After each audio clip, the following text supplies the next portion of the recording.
your name? My name's Margaret Mohr. Great. And what year were you born? I was born October 4th of 1929. Oh, wow, well, I guess it's not that recent that you had a birthday, but happy birthday anyway, even though Thank it's a you. month late. Yeah. I was the first one of the family born in the hospital. Oh, really? How many brothers and sisters I had do two you brothers, and then they were born at home. have? It's such an unusual thought for me. All right. And were you born right here in town? Yes, in Mercy Hospital. And at that time, I know you don't remember from when you were born there, but it was still called Mercy, and was that... Yes, it was Mercy Hospital. It was run by the Sisters of St. Francis out of Rochester, Minnesota. And so were there nuns that worked it? Yes. Oh, all the departments were headed by the sisters. That's amazing. And I was born on St. Francis Day, their patron saint. And so my middle name is Francis. Oh, that's so sweet. All right, let's see here. Now, you were born right here in town. Did you go to the Portsmouth school system? And I went to Holy Redeemer's grade school and high school. It was all in one building then. What do you remember from going to elementary school there? Do I now? What do you remember from going to school? Oh, well, we had sisters for every class, and the classes were quite large to start with. And our class, there was 60 of us when we started, but we ended up, when we graduated, there was only 21. But but it was a good time, and we learned about God and every day, and all our subjects. God was always brought into everything, and we had a good education, and I was a good student, so I guess that's why I enjoyed school. What was your favorite thing about going to school there? Oh, I had a lot of good friends there, and in fact, my best friend in school, we're still the best of friends. Even though she lives in Columbus, we still get together. So, yes, she lived right on the next street over from me. So, but when I first started, my dad wouldn't let me walk to school, and he took off from work and took me to school and then picked me up in the afternoon. But then after he passed, then I got to walk. So you mentioned that, having spoken to you before, you told me that you were a little girl during the 1937 flood. What do you remember about that?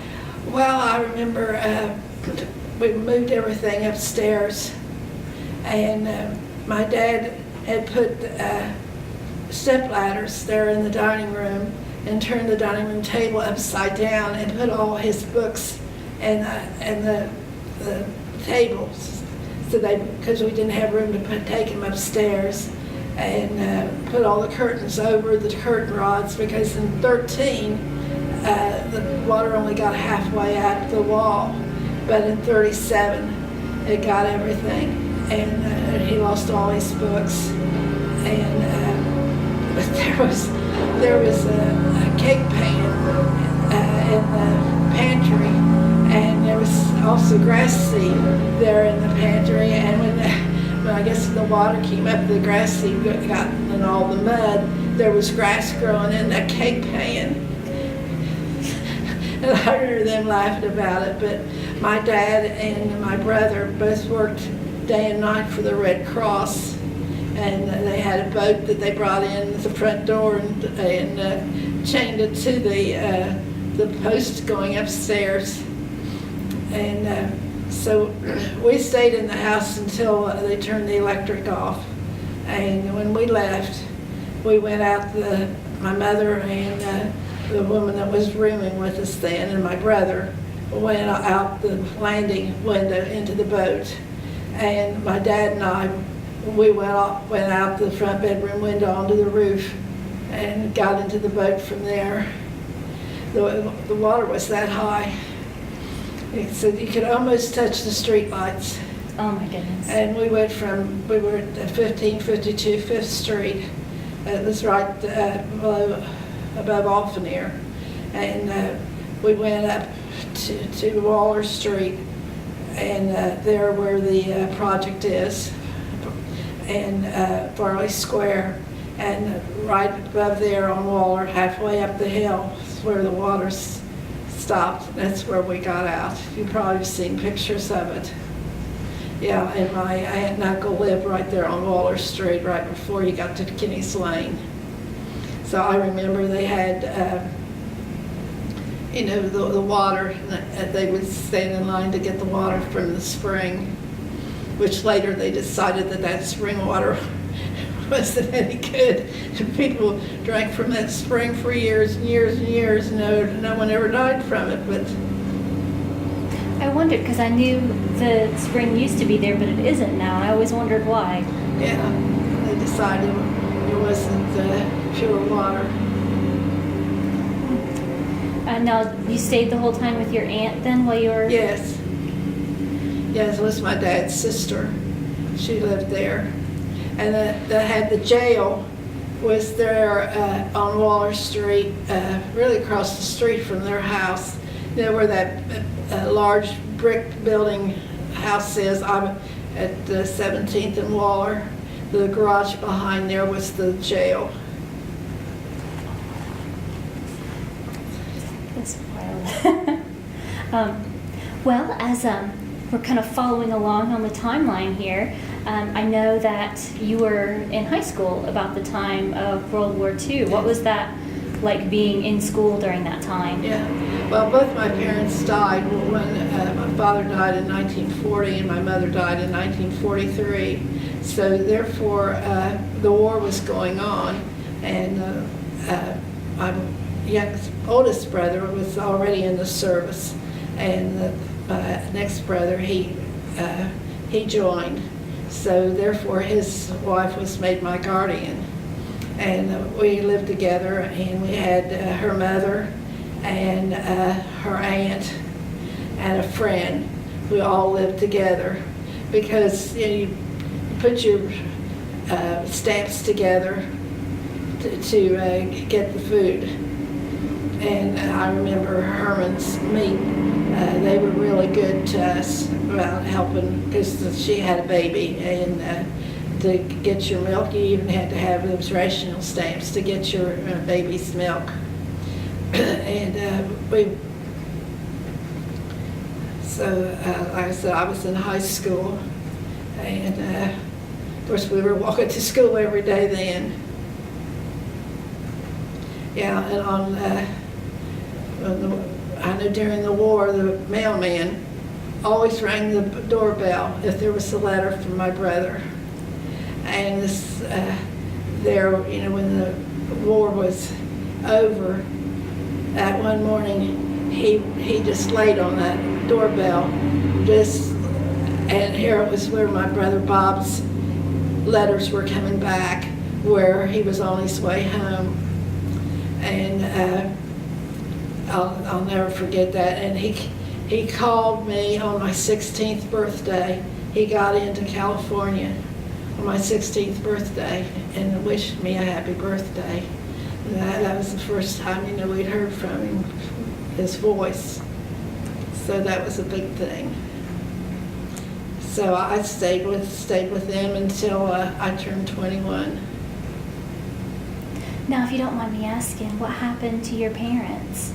Do I now? Do you mind if I ask what happened to your parents? My father had a heart attack, and he had to take a sick leave. He was the manager of Patterson Paper Box, which was a big company there on Front Street, and they made boxes for everybody. Kobackers, Bragnons, and Martys. Good boxes, not folding boxes, but a good box, and boxes for Sully's shoe. And he stayed home that year, and he wasn't supposed to do anything, he just rest. Well, he didn't. he always had to be busy. But on November 10th, 1940. He had a severe heart attack, and both my brothers were there. The oldest one, he was a doctor then, and my brother Bob worked for the fire department, and they worked really hard to save him, but they couldn't bring him back. So then he passed away, and then my mother, she was just sickly after that, and we found out that she had cancer. And at that time, all they do is just open you up and sew you back up. And so she passed away in February of '43. So then, like I said, my brother went to the service. They were on his tail. They're gonna draft him anyway. So he wanted to go in where he could be in the fire department, but he never saw a fire truck while he was in there. So he worked locally here with the fire Yes, he was with the department? fire department for 20 years. And my oldest brother was Dr. Wagner, and he was opened his office there on Offner Street when he first came back, and he's home. And then he built a place there on Kenny's Lane across from the cemetery. And he practiced until he became ill and wasn't able to practice anymore. Is he still living, or is No, he okay? No, I've lived longer than anyone in my family. My parents both died when they were 48, and my two brothers died in their early 60s. I'm trying to place, I think I know about the area that you're mentioning though where the office was. Yeah, there's a quilt shop in there now. Okay. Oh, great. Yeah, he built that. I'll have to pay attention next time I'm out that way. Yeah. It's good. My oldest daughter, she went in there when the woman first opened up the quilt shop, and she says, "Mom, it still smelled like a doctor's office." She says, "I know." She says, "Probably it was in my mind," but she said, "You could still smell," because, doctors then dispensed drugs right from their office. You didn't write a prescription for everything like they do now. So that's so interesting. You would just go to the doctor, and if you needed penicillin, they just went and got it. Yeah. It's amazing. That's so handy. Yeah, he had pills for colds and pills for fever, and yeah, they all did that. Interesting. So I have a couple more questions for you. I like it when people talk, and you're a good talker. So let's see here. So you've got to live in Portsmouth for a fair amount of time here. What do you think is the most unusual thing that you've ever seen? In Portsmouth? Yeah. Most unusual thing. Well, of course, that was that water coming up this street at 37. Yeah, that was something very unusual. I think it was exciting when President Eisenhower, when he came through here at the railroad station, and it was exciting with Rosalind Carter. I was on the stage with her when she was here down there at the university, and of course President Obama, when he came, he kissed me on the cheek. Oh, that's so fun. So, yeah, I think that was the most amazing things. How fun. So how did you get to be up on the stage with Rosalind? I was treasurer of the Scioto County Democrat Party. She was a very, very nice woman, so cordial. You just could talk to her like... Well, John Glenn was here too. And he and his wife, they were down there at on 2nd Street where they had the clinic. That's where he was. Okay, I know where that is. So are you still the secretary for the Democratic Party? No, I was treasurer. Excuse me, yes. No, I retired from that. Well, it was, we started going to Florida, my husband and I, and when Bill Clinton ran for president, they changed when the primary would be to February, and I was going to be gone. And I said, no, that's because I was on the Board of Elections, and I said it was my job to be there when they had the elections, so I retired from it. But it's a lot of fun. Politics is a lot of fun, a lot of hard work. So how long did you get to be involved with the leadership of the party? About 20 years. That's great. So what all did you get to do? Well, you get the vote out for one thing. It was lots different then than it is now. But we worked all the precincts, and I went door to door, getting people out to vote. It was fun. That's so neat. I'm so glad I know that about you now. And they had the banquets and bring well-known people in here to speak. Of course, Ted Strickland was always a good speaker. He'd get everybody riled up. Yeah, it was a great time. And there goes the lawnmower again. Oh yes. Oh no, they're blowing leaves. Go on, little guy.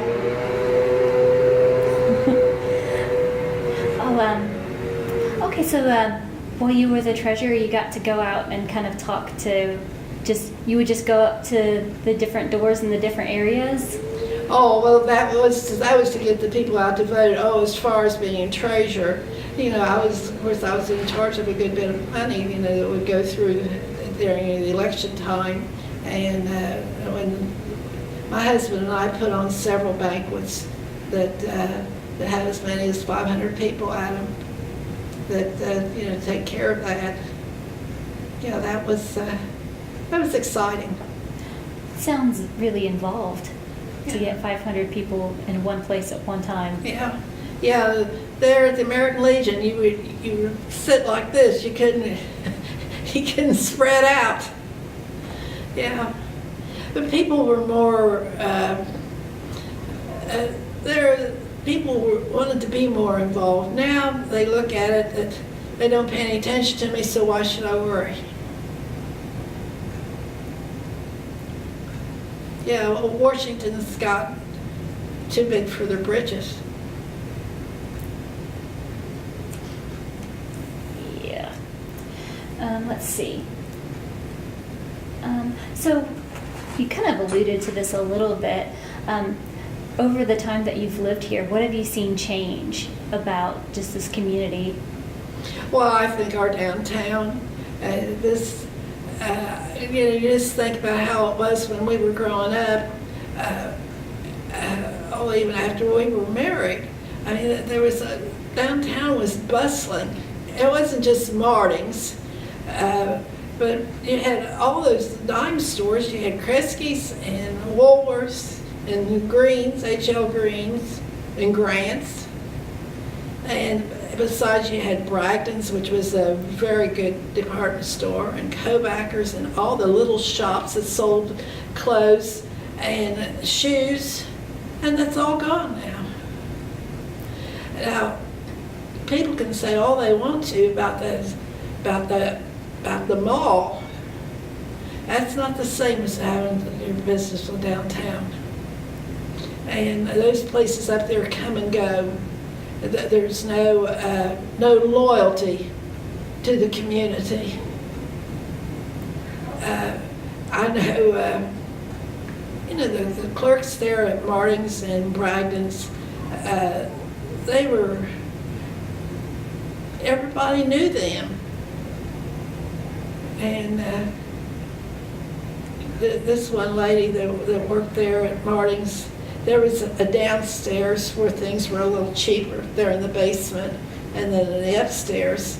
And we did a lot of shopping in the downstairs. And there was a lady there that she worked in the hat department, and she was always, having hats for my mother, and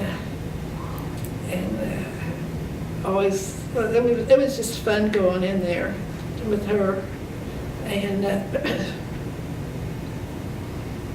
and same way with Bragdon's. Bragdon's they didn't have, well, Marting's might have been the same way too, but I remember Bragdon's more than anybody. They didn't have cash registers.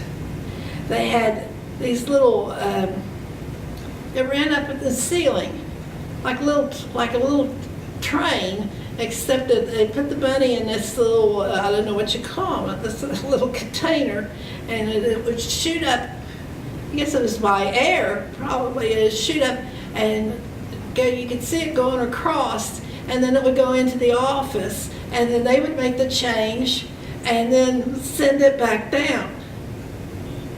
You've never heard of that before? Oh, I know they do something like that in the drive-thrus at banks, but I've never heard of them doing it in the store. Yeah.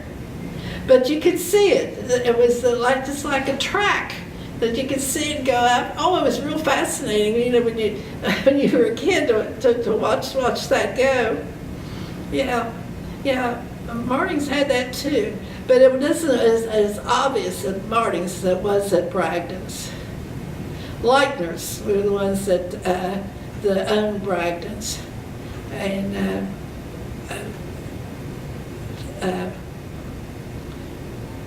she just died not too long ago. She was out at Hillview, and they, of course, both stores had large displays at Christmas time in the basement with the trains. Yeah. My husband said that always going home from school, they always went to Bragdon's and went down in the basement to watch the trains. Yeah, and of course they both carried all kinds of merchandise. You could get anything at either of the stores. But so then when Bragdon's closed, Peace Goods came in there, and they were sold yard goods, but now they're gone. And there was one time was a Joanne Fabric. They didn't last very long, but so Walmart took that over. Well, Walmart don't carry hardly anything now, so they tell me. I don't go to Walmart.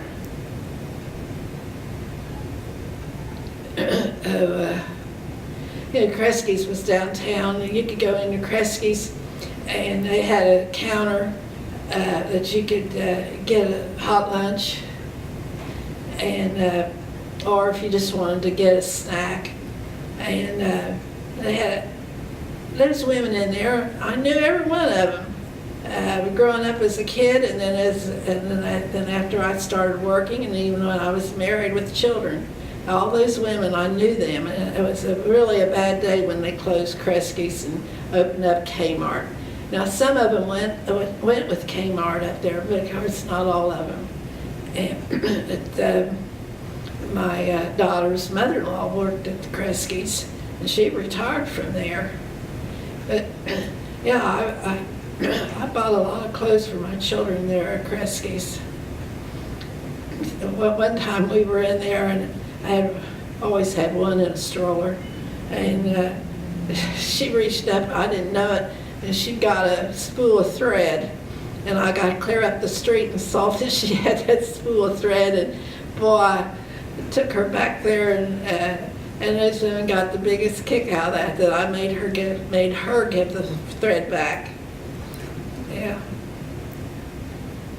So, yeah, and Walker shoes, they had one of those machines that you tried the shoes on, you could get in there and they'd x-ray your feet.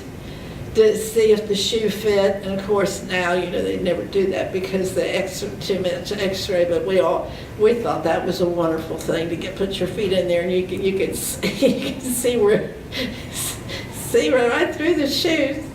You never heard of that? No, that's fantastic. I would love to do that. My goodness. Yeah. And I thought there Saturday, one of my daughters was talking about caramel corn, and I said, that's something I'm going to tell her about. There was, where the Columbia Theater is, between it, and there was an Ann's pastry shop there where the old patio is now. But there was a little place that wasn't hardly big enough for one person to be in there they sold and made caramel corn in there. And that was so good. Of course, it was more expensive than the regular popcorn. But, I can remember that was really a treat to get that caramel corn.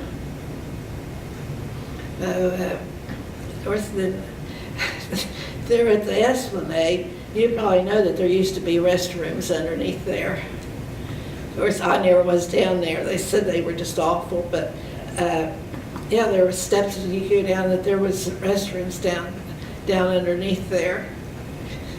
I had no idea. Yeah. And there was a store there on Chillicothe Street, faced the Esplanade, called the Copycat. It was run by Canners. They had beautiful clothes. And then they went to New York and got those clothes, and I bought a lot off of them too.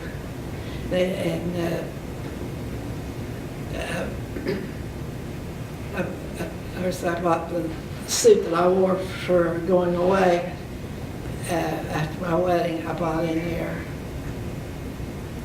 So, and the Worcester's drugstore was downtown, and they had a soda fountain, and I can remember my dad taking me in there, and he always got a Bruma seltzer. And they had, it was a blue container about like this, and they put the glass under there and get it out of there. And so that was probably a sign that my dad was sick then. But he always thought it was indigestion. And he took that Bruma seltzer. You mentioned buying the suit for, would you say just for going away? Now, that sounds like it was like an event. Was that like... Oh, on your honeymoon. Yeah, was that like, I have this vision of like, have this wedding and then there's this separate event of this... Oh, well, I guess they don't call it that anymore. After the reception, then you would leave. I'm sure you were going away. Okay, I see. Yeah. Okay. We took a trip. We went from Portsmouth up into New England on our honeymoon. That sounds really nice. Yeah. Yeah, I was married on May 8th of 1954, and we had our first child in March of 55. And just kept at it. I had 7 children. I was going to say. 5 girls and 2 boys. I was going to say, you said you always had somebody in a stroller. Yeah. That's Cecilia. He's married and has 5 boys. They're all raised. And 2 of them have spent time in Afghanistan and Iraq. And Mary, she has 2 girls, and they're both married and gone. And Marilyn, she married and moved to Florida. She had 4 girls. And Marty, he has automania, and he had 7 children. They lost one of them at birth. And then Catherine, she has 2 children, and she just took a position with the People's school system. She had worked for the state of Ohio for 20 years and decided she wanted to be a school teacher. Went down here to the university and got her a degree and got hired down there at Peoples. Just loves, this is her first year. And then Teresa works for Wendy's in the office for Scott Schmidt, and she has a girl. And then our youngest, Michael, he's a school teacher in Cincinnati, and they have a little boy they adopted.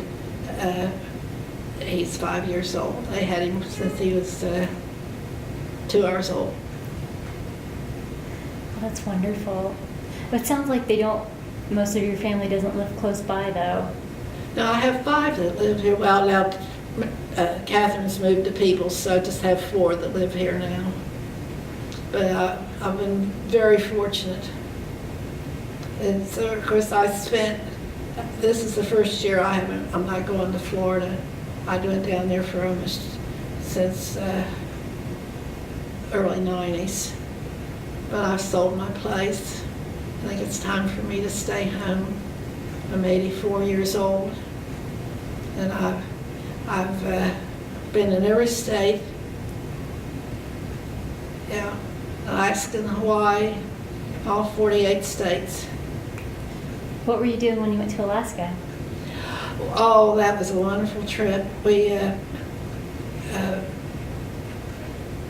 Angie, yeah, I can't remember her last name. I'm terrible about remembering names now. We went, took the airplane and then got on into Fairbanks. And then from there, we got on the train and went up to that park and spent 2 days up there. And then we were on a bus and we went through all of inner Alaska. Saw such beautiful things that I always saw Mama Bear and her 2 cubs. They were right there by the bus. And so then we, well, like I said, went on in the interior, and then we got that train that they put in for the gold miners. That you're on that train. One side, the hills, the rocks are right next to the train, and on the other side is way down here. And we were on it, and then we got on the ship, and we were on it for several days. We were gone 10 days. So that was really an experience. And I went to Hawaii with my son, and Hawaii is beautiful and all, but if I had my druthers, if I was going to move, I would go to the Tetons. That's beautiful. So then, but then I spent the 3 months a year in Florida, and when my husband got sick that last year, I didn't look to go back, and he went up to the office and paid for the next year. And so that was in May, and he died in September. And I wasn't going to go back, but my girls said, and my boys said, Mom, that's what he wants you to do. So I started going back, and I've gone back the last 10 years, and I just figured that it was time for me to stay home now. But I like Portsmouth. We had a chance to move when he worked for Schisler's. That was a meat packing place there behind where King's Daughters Hospital is now. They're on Spring Lane. And he worked there for 20 years.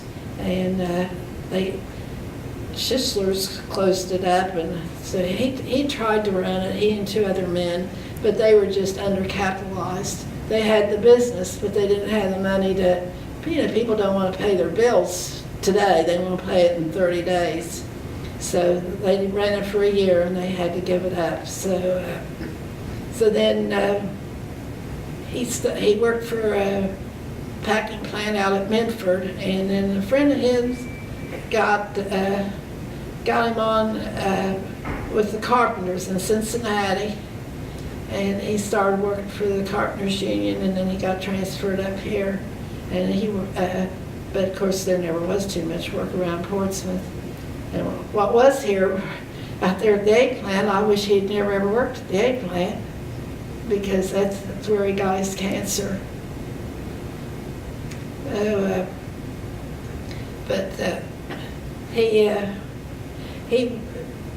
he was the one that got Tracy Park cleaned up.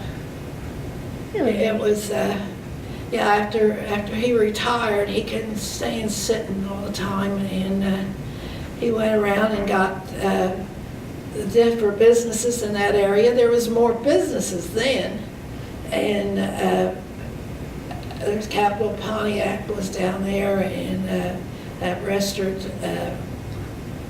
there, it's empty now. They're at 11th Chillicothe Street, Ann's Coffee Shop, and Stakers, and like I said, there was a good number of businesses, and they gave money towards the gardens. So I believe there's 8 gardens there in the park, and they paid to have those done.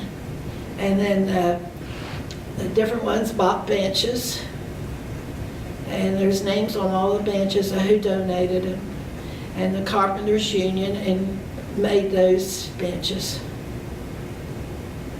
And because that park was just nothing but a place for drunks, and Julian wanted it to be something for the city, and it is. It's beautiful now. And he got the stage. The Musicians Union paid for that stage, and then they got the roof got put on after that. And there's a grove of buckeyes, real buckeyes. There's 2 different kinds of buckeye trees, and those are real buckeyes. And they planted them at Hamilton. That was with the Forrest, Johnny Forrest. He worked with my husband on things like that, and they planted those trees, and then later they dedicated those trees in memory of my husband. So they're really pretty. And well, there's a lot of people gave bulbs of flowers to be planted in the park. It wasn't, there was no government money used on that park. It was all donated by businesses. So now, the city does cut the grass in there, but as far as that electric, they got that donated. Yeah. There's a lot of good people in Portsmouth. And to plant those flowers and to keep the park up while Julian was alive was all done by people that was on welfare. He went down there, and they gave him people, and he had to keep track of how many hours they worked. And then the judges would send people to work, and if they didn't work, he'd just send them right back. Said, if you don't want to work, go back to jail. So he was a hard taskmaster, but that's just the way he was. So, yeah. That's really special. That's great. They had, while he lived, they had concerts in the park about every month. But now, I know they have it there on Labor Day. But I haven't been in the last 2 years. So I think a big thing, another thing that was big about the city of Portsmouth was the university. And I think the flood wall, the paintings on the flood wall, my husband, after he retired, he'd go to town every day, and when Dafford started painting, well, he'd go down there and see what he was doing every day. And I was with him the day he was down there, and he was painting the mural for the park. It was up there in New Boston, Millbrook Park. And he had this woman painted there there at the very corner. And my husband told him, says, "That's the ugliest woman I ever did see." And Mr. Dafford said, "What do you mean?" He says, "Well, my mother went up there to that Millbrook Park, and he said, she was a pretty woman." He says, "You bring her picture down here, and I'll paint her face on that woman." And he did. So that woman there in the corner is Cecilia Mohr. And then, of course, my husband's face is on the Civil War. He's the one on the horse. My son said, "Dad always was on his high horse." But Mr. Dafford, he wanted pictures of people that were actually in the Civil War, and they didn't have too many close pictures, facial pictures, so they used, my husband was on the horse, and Chip Har, and I can't remember the other fellows' names. They were all local people on that mural. Yeah. So those murals they're just gorgeous. I forgot all about dedicating that one to the library, or I would have been down there. Yeah. Let's see. Now, I don't want to cut you off. I want to let you talk as long as you'd like to. Is there anything I didn't ask you that you think, oh, I wish you'd asked that?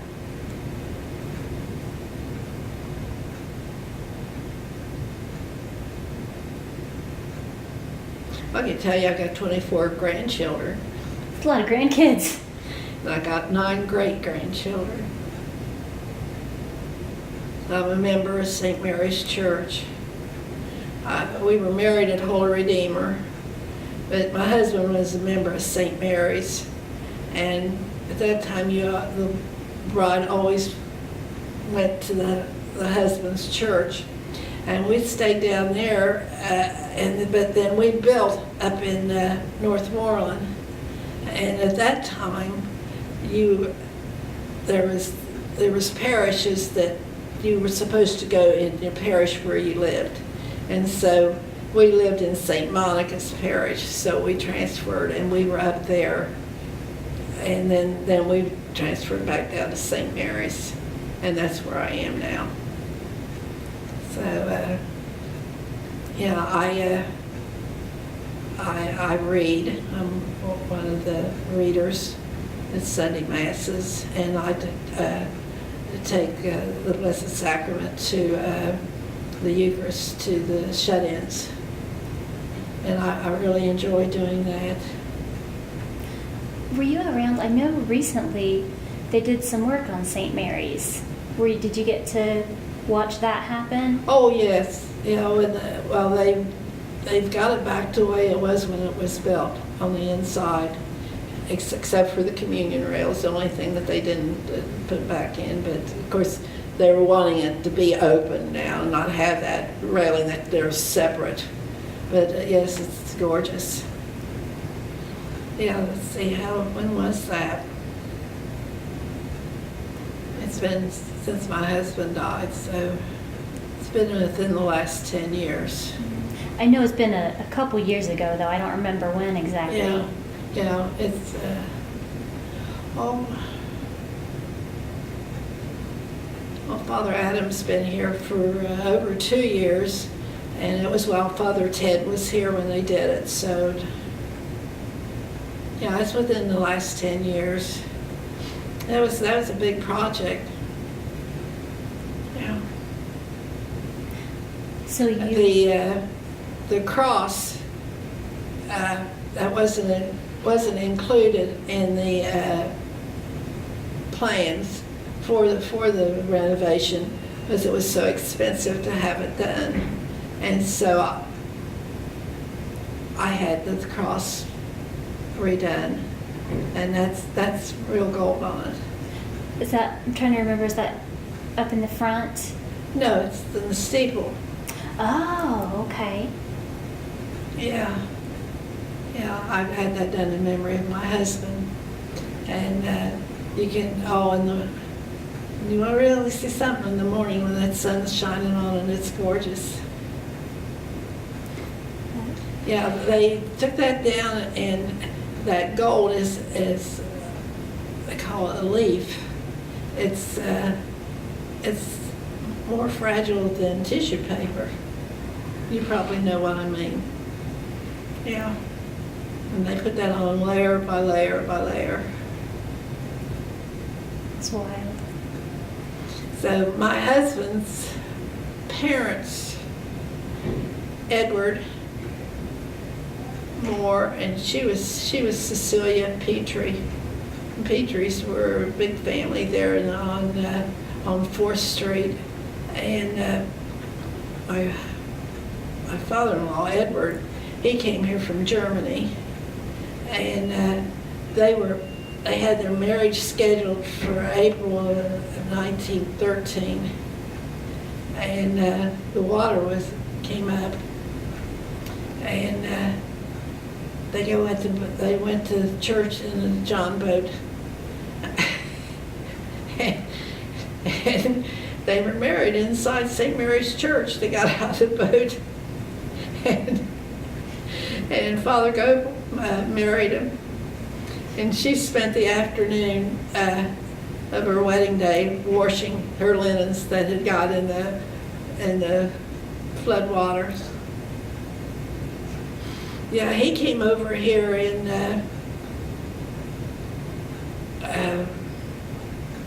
1903, and he came in New Jersey, and his mother sent him over here for his father had died, and they tried to run the farm, and they just couldn't, just one boy and the 2 girls. So he had his choice to either go to the United States or Argentina, and he chose the United States. And he came here, and he couldn't speak a word of English.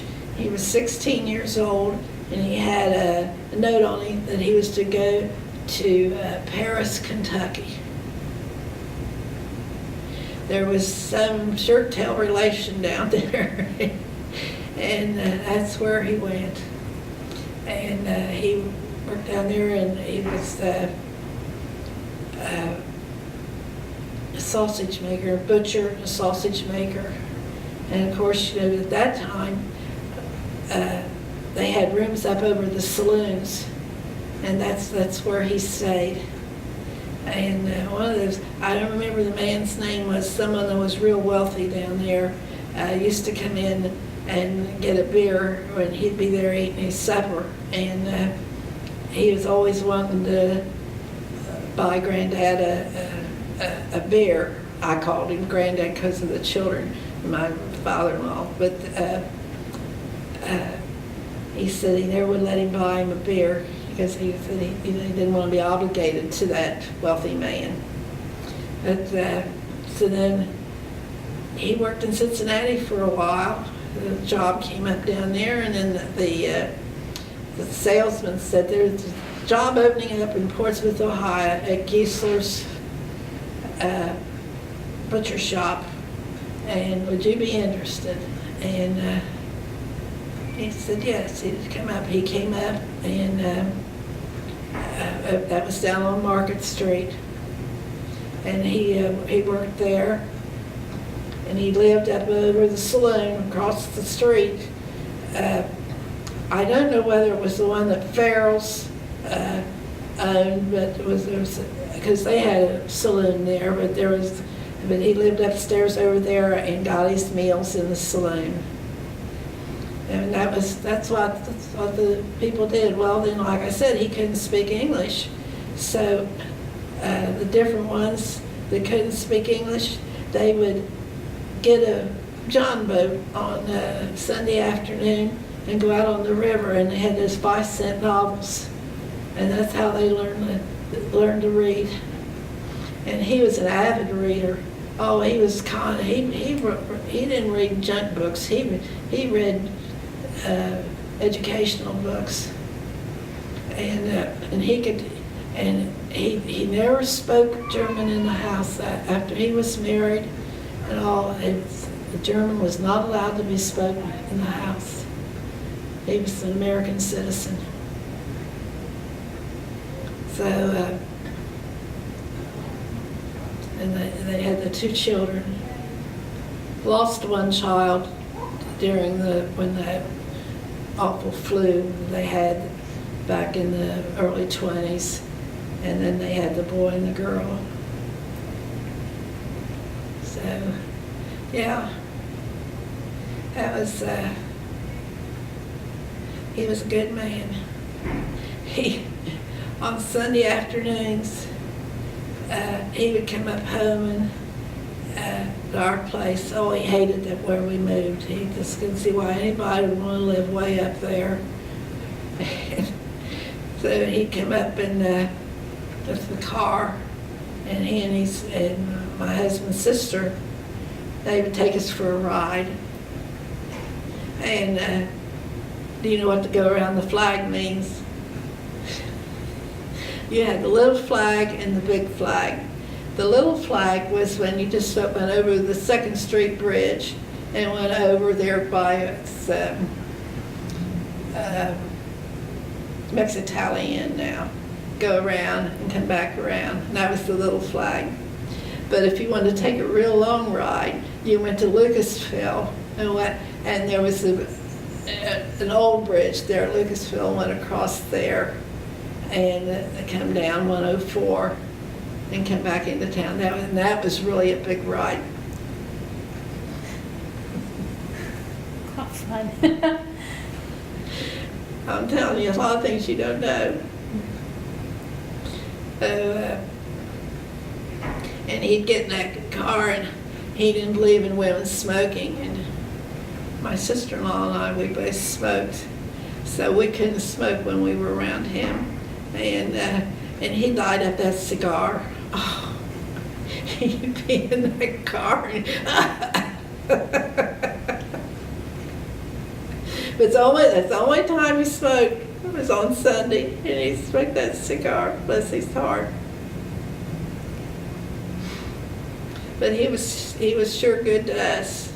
When we built our house up there on Pleasant Avenue, he worked right alongside my husband, and he was already 70. He walked those rafters just like a young kid. Yeah.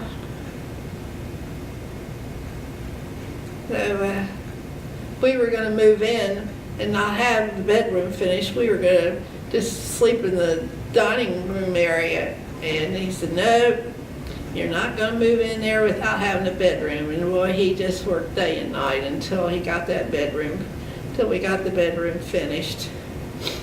So we've been up there ever since.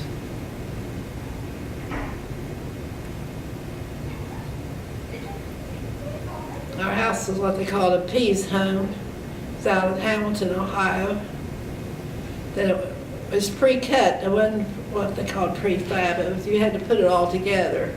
But the lumber was already cut. So, yeah. Now there's 3 of those houses in Portsmouth. So, I think it's something else you don't know about. Well, I know the library there in New Boston, when it was there on that little street there. Boy, my kids walked down there at least once a week, if not more. Mrs. Jennings, she worked there, and boy, she was wonderful with them. And yeah, Tim's mother. You knew Tim, didn't you? He's sort of a fixture here. I've never worked with him, but we all know who he is. Yeah. He's passed away now, but but his mother, boy, she knew her books. She knew what was for my children to read. Aw. Then they built that real nice place. She didn't have much to work with there, but boy, when we first started going, it was just a one-room thing. And then they got the bigger place where there's a secondhand store in there now. But she worked in that one room. Wonder how in the world they keep books coming and going in such a small place. But my children always did read a lot. My oldest boy didn't, but my youngest one was telling me yesterday. He says, Mom, he said, when he was in school, he said they didn't have too much for the ones that were ahead. And he said, I never knew this until yesterday. He said that when he was in the 6th grade, that for reading, the principal would take him and teach him separately on reading because he was so far ahead of the rest of the kids. But that was because he always had his nose in the book. He could read before he ever went to school. We had those older kids, and they thought that they read to him all the time. And one day I was reading with him, and he said I could read that. And I thought, well, he's got this book memorized. But he didn't. He could read. So I'm sure he's a good teacher because that was the only thing he ever wanted to be. When he went down to the university, he said, "Why do you want to be a teacher? You're not going to make any money being a teacher." And he said, "That's what I wanted to be." That's something special. That's good. Yeah. That's what kind of teachers you need.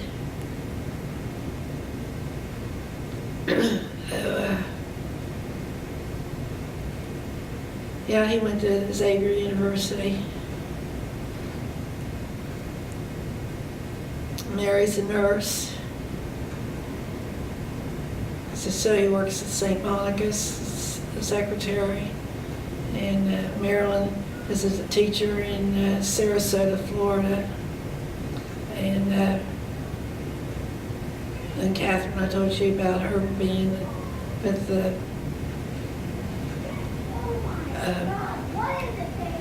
People's School, and Marty's got his own business, Automania. He went out there at Votech. Like I said, he didn't like to read. And we said, well, the thing to do, Marty, you're going to have to get a trade. So he went out there and he took that electrical work. Well, he couldn't get in with the union, and so he worked for the county for a while, and decided he was going to tint windows. And his dad just had a fit. Tinting windows. Well, the next thing you know, he was putting in radios in his garage. And he wanted to open up his own business, and he did. And of course, you know the history of that. He's a very successful businessman. And Teresa, she got that training out at the adult training out at the Votech. And then Michael went to Xavier University. So my children have, one time someone said, "What do you want to have all those kids for? You got all those kids." And my husband told us my children are all assets to the community.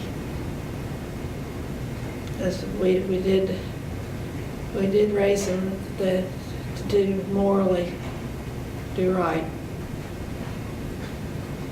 Give a day's work for a day's pay. So, raising 7 kids, what was the best thing about raising them here? Well, where we lived, they weren't going to run around. I mean, if you didn't have a bicycle, you had to walk, because we just had one car, and so their dad needed that to go to work. So my children pretty well stayed close to home. And I know when Cecilia first went to work for Charlie Huddleston, the attorney, someone that worked there in the Masonic Temple building told me later, said, she was such a good young lady. She was just a little country girl.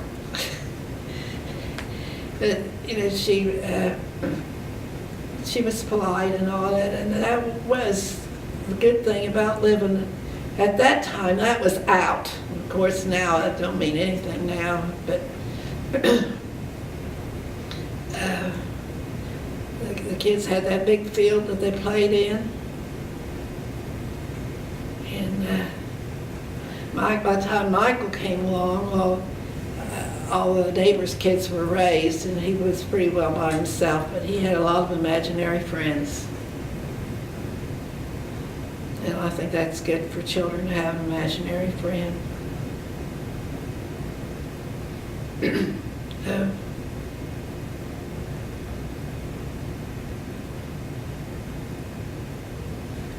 So 7 kiddos. There's some kind of bug. Yeah, I think a bug's getting you. So, go away, bug. I keep seeing it and then it's gone. I think it's wandered off now. So what was, so you had 7 kiddos. What was it like getting them all packed up on Sunday for heading down to church? Well, we had a station wagon. Well, there's a granddaughter right there. That's Maggie Halcomb. Aww. It's Teresa's daughter.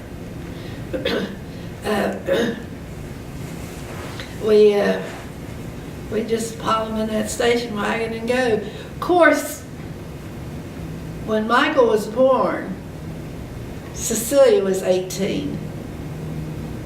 And I went to her graduation with the new baby in my arms. When I had him, some people are so ignorant. Some woman come in there to visit the woman in the bed next to me. She's, well, what are you going to do with that baby as old as you are? And I says, well, if nothing else, I'll teach him to go across the road to get my Social Security check. That's beautiful. Very nice. I like it. But I'll tell you a funny story about having that large family. My husband was a union carpenter, and you work about 6 months a year, and you got 6 months that you don't work. And he was off from work, and we had 3 paper routes, and so the three different children had a route, and so we went. The papers would come, and when he wasn't working, he'd go ahead and fold them. And he was sitting there in the living room, folding them, going like this with them. The kids weren't home from school yet.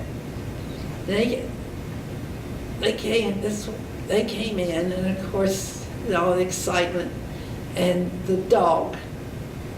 We had an inside dog, and that dog got all excited about them coming in. Well, this friend of mine happened to come during all this commotion, and I was out in the kitchen fixing supper, and she told a mutual friend of ours later, she said, I went out there, and she says, Margaret was out there peeling potatoes enough for an army, and she wasn't a bit excited about all that noise and carrying on in the house. This woman only had one child. She had no idea what it was. the people say, well, how do you know what to, I said, well, just fix one more potato. The large family, I wanted a large family, and when we got married, his father said, if you're gonna have that many kids, she's gonna have to learn how to sew. And so he bought us a sewing machine for a wedding gift. And I did, I made all the kids' clothes. I made a suit for my husband. I made a couple of sport jackets. Made all his shirts. And made my own clothes. I made coats. And he raised all our food in the land where we lived. And I canned everything. Bye-bye.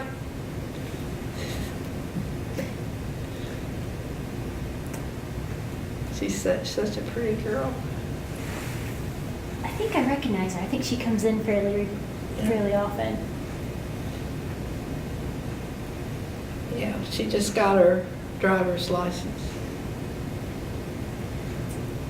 It's a big deal to get your license. Yeah. Aw. Yeah, it's nothing like it used to be.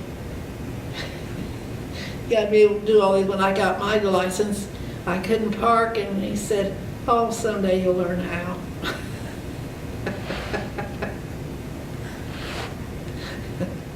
Because I bought a car and couldn't even drive.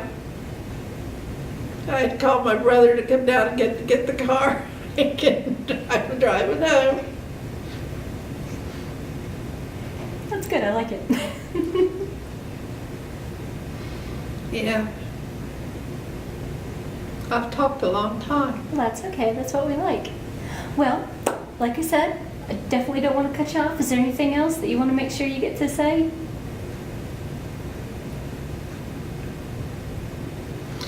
Well, we used to get the ferry down here and go across the river and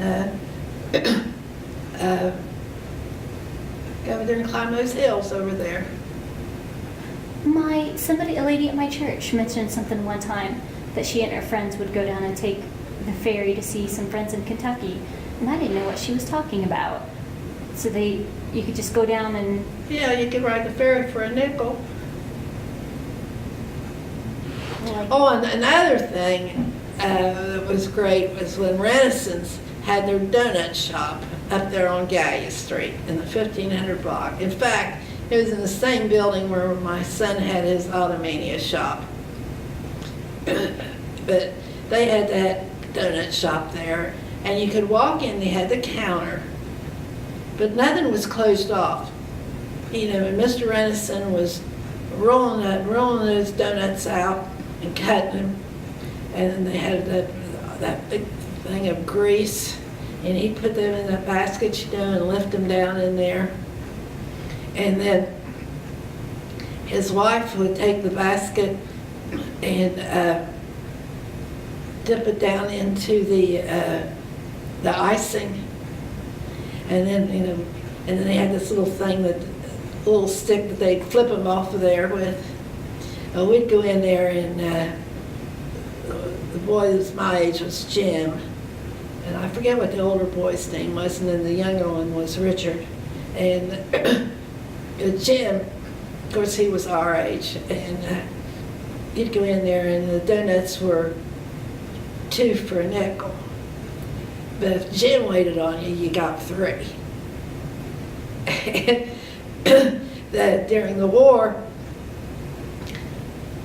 they had this Cadillac, and those boys got a license when they were 16. So there wasn't any men around to deliver. And those boys delivered those donuts in that Cadillac. Imagine. And then later on they built this nice place here. And then Jim, he opened a place up in Chillicothe and moved up there. But the Renaissance were very good people. They belonged there to the Temple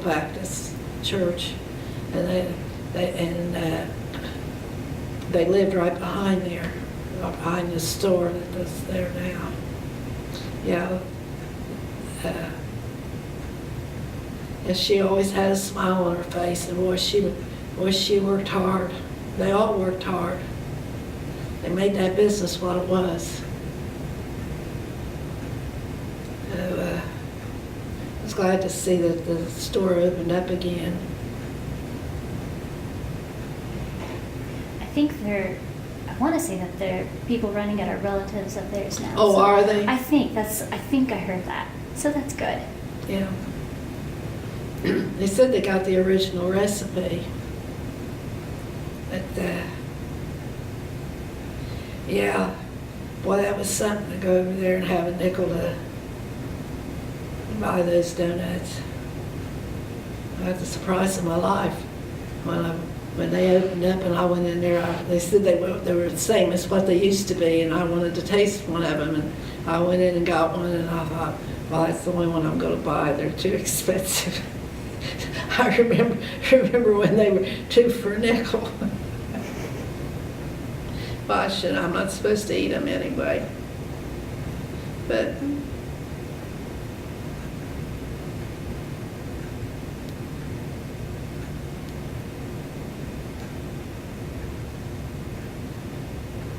yeah, there was, in our class, I graduated, there was 21 of us. 6 boys and 15 girls. So you started out with 60, is that right? Now, what happened to all the... Well, it's just over the years, everything left.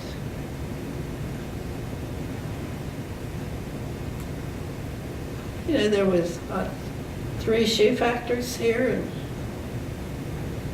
Vulcan Last, the steel mill.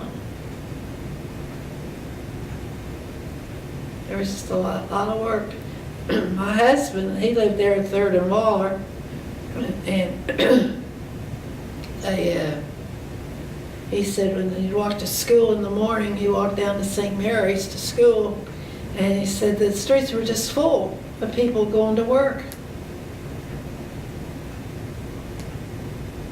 And of course, you had Mitchell Lace, too. And I'm sure there's a lot that I'm going to sell his shoe. You mentioned a Vulcan... Vulcan, they made little shoe lasts. It was down on, down in, somewhere around Market Street, down in there. I don't think I know what a last is. What the form of the shoe is made. Oh, not a mold exactly, Yeah. but okay. Okay. They also, during the war, they had contracts to make things for for the soldiers. Yeah. I wasn't in Portsmouth when the war was over. I was visiting someone in Circleville. So I was at their celebration, but I wasn't here for the big celebration here in Portsmouth. They said it was really something. Yeah, that was,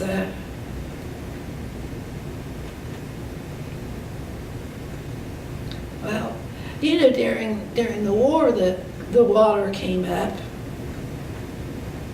and we didn't know the flood wall wasn't finished. And we went up there to the 8th Street Viaduct there in the railroad yards and filled sandbags. Boy, that's hard, filling sandbags to keep the water out.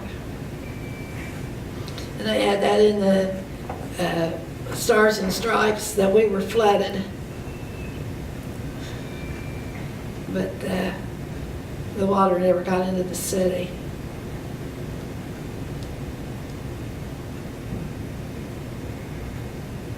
Yeah, and that water used to come up, and well, you've been down there at the far end where the new flood wall ends.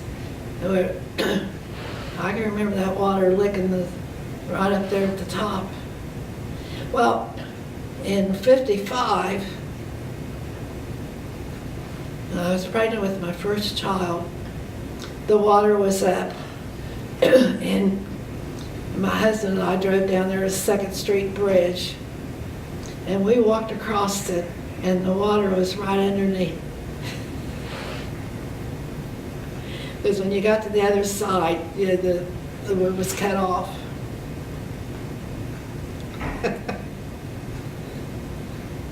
It's hard to believe about that water.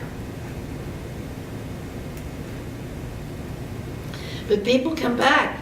You didn't throw everything away. Like now, when anything gets flooded, they throw everything away, but you didn't. You washed everything up and did with the best you could.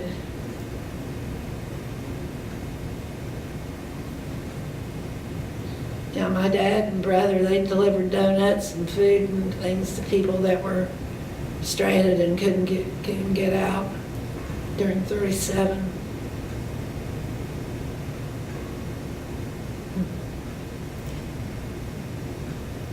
Yeah. Well, I'd say I've probably talked enough. Okay. Thank you for coming down. I appreciate it. Yeah, well, I've enjoyed it. I look forward to it, and I hated that I was late. Stuff happens. It's life. Don't worry about it. Don't worry a bit. I think my